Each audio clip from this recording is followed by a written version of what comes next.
In this class, we'll discuss about PRI, that means Panchayati Raj Institute, cooperatives, NGOs or VOs, voluntary organization. In case of Panchayati Raj Institution, it is not a new concept for India. Actually, from ancient time in our Indian rural system, panchayat are there, and actually this panchayat mainly maintain the rules and regulation, all the things of that particular community. And during the British rule, British government abolished this system of Panchayati Raj Institution. And after independence, when government introduced the rural development programs through community development program and NES in 52 CDP, 53 NES, and there the main point is that overall, when the overall rural areas will develop, then automatically there will be development in the country. And for this development process, one important approach was the people's participation. However, after a few years, when mass expectation was not received through CDP and NES. Then in 1957, a committee was formed under Voluntary Organizations, and the committee was entrusted to evaluate the CDP and NES program. Why success is not coming in the expected way? And during the evaluation process, it was found that in CDP and NES, the main point, that is people's participation, was very poor. And people's participation, that was the main approach for CDP and NES. And therefore, in rural areas, they emphasize that people's participation should be come, and it will not come directly by CDP or NES. And because of that, Voluntary Organizations Committee, they introduce or suggest a concept that is called democratic decentralization. And this democratic decentralization means here the power and authority are coming to the grassroots level. It is not centralized. And for that system, they introduced the term Panchayati Raj Institute or system based on the earlier history. And at present, the Panchayati Raj Institution, this is not similar with the earlier system, but their role is almost similar. And Voluntary Organizations Committee, they suggest three-tier system. One is Gram Panchayat, Panchayat Samiti at block level, and Jila Parishad at district level. In ancient India, only the Gram Panchayat is present. But for democratic decentralization process, Voluntary Organizations, the committee recommend three-tier. One at village level, one at block level, another at district level.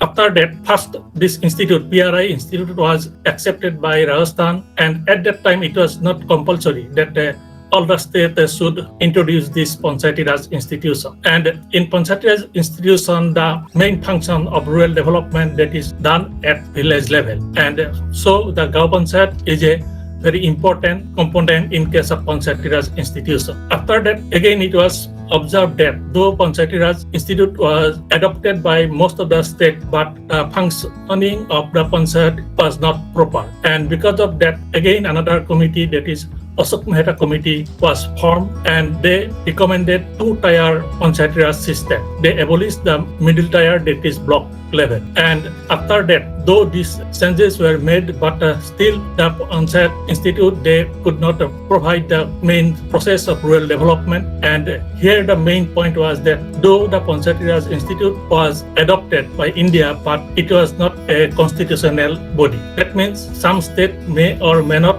accept these things, and they have no such power and authority. And because of that, in 1992, through 73rd Amendment of Indian Constitution, specific roles and responsibilities are given to each level of Panchayat. And again, the Panchayati Raj Institute was made into three tiers, that is village Panchayat, block Panchayat, and Jila Parishad.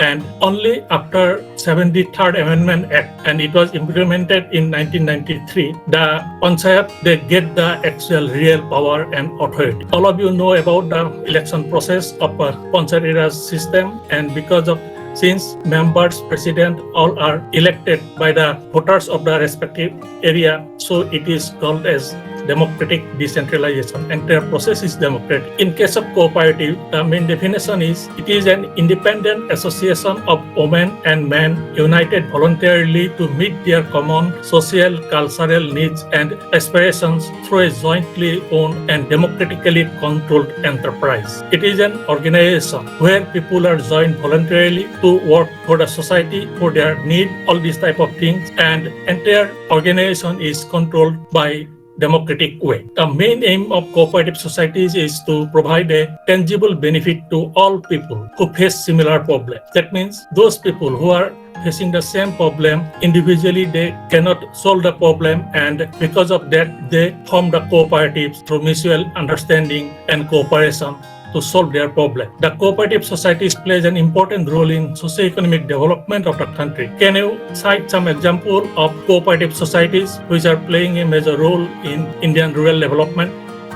Amul and Sugarcane Growers Association of Maharashtra, Grape Growers Association, all these things. Even in case of Assam, particularly for the brass metal cottage industries, for livelihood security of those artisans, they form Assam Cooperative Kohar Honga Limited, because individually all the artisans are poor, they cannot solve their problem, but through this cooperative organization, now they can solve most of their problem. NGOs and voluntary organizations. NGOs is a buzzword now, but actually there are some specific definition in case of NGOs, and the NGOs came into limelight for the rural development programs because it is observed that most of the rural development program implemented by defined government at defined country, these are not properly successful. And in case of rural development programs, the main approach is participation. And to stimulate the people's participation, it is not possible for the government functionaries to mobilize the entire society. And because of that, NGOs and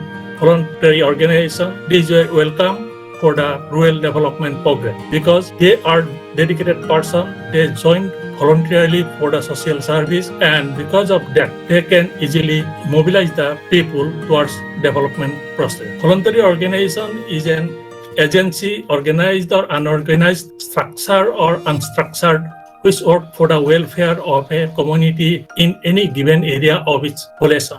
Means they can join in a group or organization, and that particular organization will fix the members of the organization, they will fix where they will work based on their willingness. They will work, and because of that, though there are different voluntary organizations, their activities are different. And voluntary organizations, these are also non-political, secular, non-profit making, non-governmental and philanthropic organizations which operates through programs and projects. There may be some organizations which may involve in some economic activities, but the profit should not be shared among the members. Instead of that, that profit should be invested for the welfare of the society. It should not be a profit-making organization. It is a non-profit making organization. And these NGOs and voluntary organizations, if they were work properly, they get some programs and projects from different developmental organization, government, and they implement those things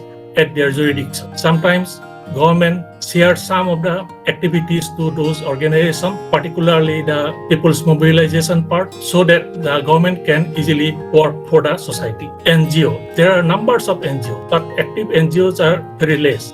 NGOs are at international level, national level, state level, local level, based on their capacity. These are also not governmental organizations, and they are registered organization, and if the organization involved in the social welfare activities, then this type of NGOs get the scope from government to implement defined rural development program. And in case of NGOs, their activities are also different. It is not that all the NGOs, they will work for the rural development, but main approach is same, that is social welfare, and defined organization, they work in defined areas. Here, these are some famous NGO at international level. All these organizations, they are not directly involved in rural development program, but their activities helps in the development of the society. And some of the NGOs at international level, they are work to that extent that they even received Nobel Peace Prize. Can you mention any one organization, NGO, which received Nobel Peace Prize? Red Cross Society. What is the special features of voluntary organizations or NGO? Their actions are voluntary. Innovativeness is there. That means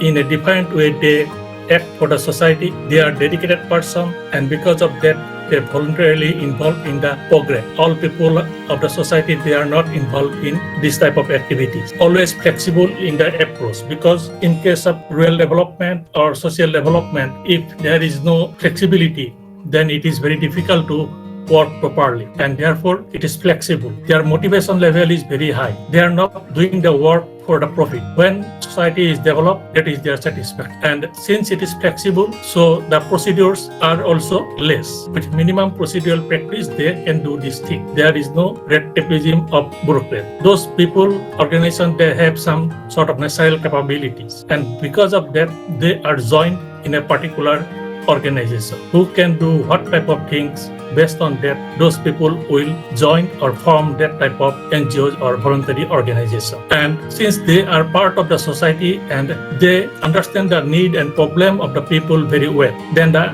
external person, and because of that, they can easily implement the program to solve this thing. There are some other functions of NGOs or voluntary organizations, like facilitating communication between people and government. In case of rural development program, there is a gap between the client and the government, and that communication gap is fulfilled by NGO person, helping to identify and voice community needs. They work with the community, work with the society, and help them to identify their needs, and they echo their voice to the government sector. And nowadays, different NGO, they are also praise these things even to change the policy. Supporting participation and group formulation. These are very, very important things in case of developmental activities. And group formation stage, that is not an easy one. At least 6 months is required to form a group. But in case of government organization, they have not that type of sufficient time to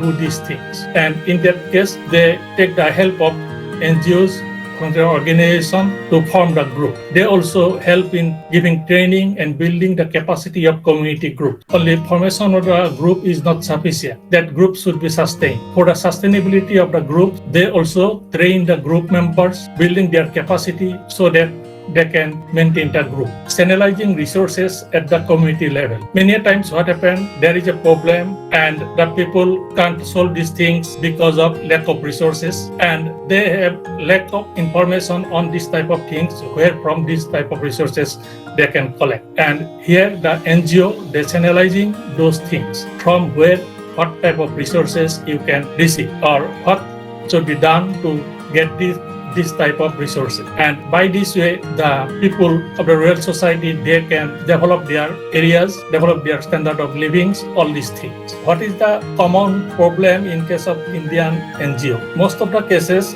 it is observed that the NGOs, these are organized or established by some political person only to harvest his profit or popularize his political scenario, all this type of thing. And these are not actually a dedicated NGO. And many NGOs, they have lots of objectives in such a way that they can get the fund from different organizations. But in those cases also, that NGOs are actually not dedicated to work for the society, but only to obtain the funds from the government, and this is become a profit-making organization. So these are some specific limitations in case of NGO in India. Overall, the Panchayati Raj Institute, NGOs, and voluntary organizations and cooperatives, they involve in rural development programs, and if they function well, then the programs are also successful. Nowadays, it is made compulsory that in case of selection of beneficiaries in rural development program, that should be done through Panchayat, so that actual beneficiaries will be identified and they will get the benefit. This is in a nutshell about PRI, NGO, voluntary organizations, and cooperatives in relation to rural development.